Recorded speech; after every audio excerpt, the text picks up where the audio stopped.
Good morning, everyone. Today we will start our new chapter 8 Soil. Soil is the uppermost layer of the earth crust. Soil जो होती है वो अर्थ के crust की सबसे ऊपर की लेयर होती है. Soil is valuable natural resources. Soil जो होता है वो क्या होता है? Valuable natural resources होता है. किसके लिए?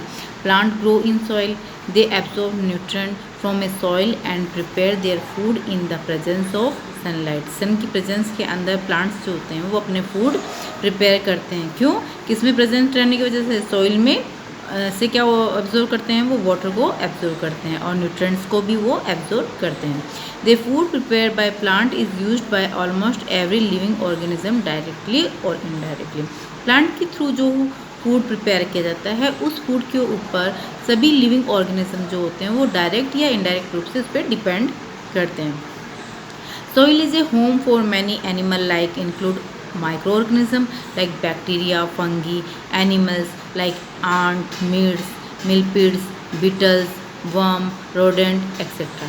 ये सारे एनिमल्स जो होते हैं माइक्रो ऑर्गेनिज्म और एनिमल ये सभी के सभी अपना होम जो है वो किस पे बनाते हैं? सॉइल के अंदर बनाते हैं. Some of these are useful for the growth of the plant. कुछ जो होते हैं वो क्या होते हैं? प्लांट की ग्रोथ के लिए ज़रूरी होते हैं. For example earthworm turn and lose the soil and help the in decomposing dead and decaying matter. इसमें अर्थवर्म जो है वो क्या करता है? सॉइल को लूज़ करता है और लूज़ करने के साथ में जो डेड और डिकेइंग मैटर होते हैं उनको डिकम्पोज भी करता है. Even after they turn into humus which increase the fertility of soil. इसी के साथ उनकी डेथ होने के बाद में भी जो अर्थवर्म होते हैं वो ह्यूमस में चेंज हो जाते हैं और साथ ही फर्टिलिटी बढ़ाते हैं किसकी? सॉइल की. Soil also keep the plant in their place holding their root firmly. Soil जो है वो प्लांट की रूट को क्या करते हैं?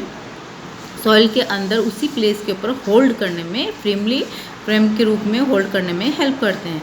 Let's about soil, it formation, composition, types of property in detail. Soil formation यानी सॉइल कैसे बनती है? Soil formation is very slow process. बहुत स्लो प्रोसेस होती है. Soil is a format when big rock break into down into small particle by the action of sun heat, wind, rain, flowing water, climatic condition.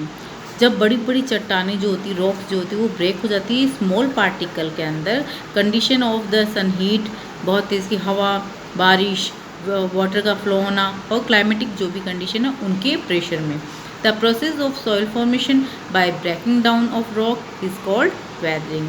यानी soil का बनना यानी break होकर बड़ी बड़ी चट्टानों की ब्रेक होकर सॉइल का बनना क्या कहलाता है? वेदरिंग. ये वेदरिंग की प्रोसेस जो होती है वो 2 टाइप्स की होती है, physical and chemical. Physical weathering it is a natural process. ये नेचुरल रूप से वेदर के द्वारा होती है. Which is rock are broken down into small piece without any change in characteristics of the original rock. जो पेरेंट रॉक जो होती है उसकी कैरेक्टर में किसी भी प्रकार का कोई चेंज नहीं होता है. Temperature difference, growing rock of the roots of the plants, forest, frost etcetera causes such change. इसका रीज़न जो होता है वो टेम्परेचर, अलग अलग टेम्परेचर होने की वजह से या प्लांट के उगने की वजह से या फिर बर्फ़ जमने की वजह से, ठंडे मौसम की वजह से ये चेंज होता है. दूसरी है केमिकल वेदरिंग.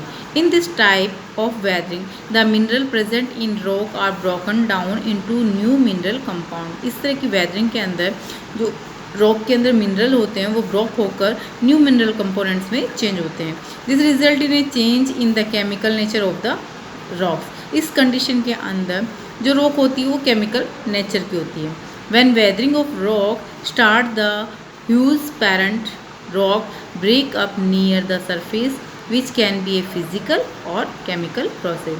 जब बड़ी रॉक स्टार्ट होती है यानी पेरेंट रॉक जो होती है, बड़ी पेरेंट रॉक जो होती है वो ब्रेक होती है और ब्रेक होके अपने पास ही ब्रेक होती है, टूटती है. तो ये प्रोसेस जो होती है वो फिजिकल और केमिकल हो सकती है.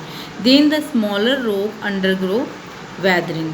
ये वाली जो है मतलब वेदरिंग जो भी वेदरिंग कंडीशन है उसी के दौरान ये स्मॉल रॉक के अंदर चेंज होते हैं. Animal and plant remain in the soil break down और to humus by micro organism. जो भी एनिमल होते हैं, प्लांट डेड हो जाते हैं, वो क्या होते हैं? वो इसके अंदर सॉइल के अंदर ब्रेक डाउन हो जाते हैं और ब्रेक डाउन होकर ह्यूमस में कन्वर्ट हो जाते हैं. किसकी हेल्प से? माइक्रो ऑर्गेनिज्म की हेल्प से. Humus is the remain of dead and decaying plant and animal present in the soil. तो हुमस क्या हुआ, जो भी डेड और डिकेइंग एनिमल प्लांट हुए हैं उन वो जो मिट्टी में प्रेजेंट रहते हैं वो ही हुमस के अंदर कन्वर्ट हो जाते हैं। Lastly mineral and salt seep into the ground along with water making it favourable for plant to grow in. और इसी तरह से जो भी मिनरल होते हैं, सॉल्ट होते हैं, वो वाटर के द्वारा क्या होते हैं, सॉइल के अंदर मिक्स हो जाते हैं और वो प्लांट के लिए फेवरेबल हो जाते हैं। कंस्टिट्यूट ऑफ सॉइल, किस तरह से क्या क्या मिलके बने हुए हैं। Number of component like soil particle, humus, soil organism, air, water, ये सारे कंपोनेंट्स जो होते हैं वो किस में प्रेजेंट होते हैं, सॉइल के अंदर प्रेजेंट रहते हैं। To identify the various constitute of the soil, आपको कैसे पता चलेगा कि सॉइल के अंदर ये सारे कंस्टिट्यूट जो है प्रेजेंट होते हैं। इसके लिए आप एक ग्लास वाटर ले सकते हैं और उसके अंदर स्टीयर जो मिक्स सॉइल होती है, आप किसी भी खेत फील्ड की सॉइल को इसके अंदर आप डाल सकते हो। डालकर कुछ देर अनडिस्टर्ब करिए, आप उसे रखने के बाद में आप चेक करते हो तो आप ये देखोगे you can see particle, large particle of water, नीचे आपको बड़े बड़े पार्टिकल्स देंगे जिन्हें हम ग्रेवल कहते हैं।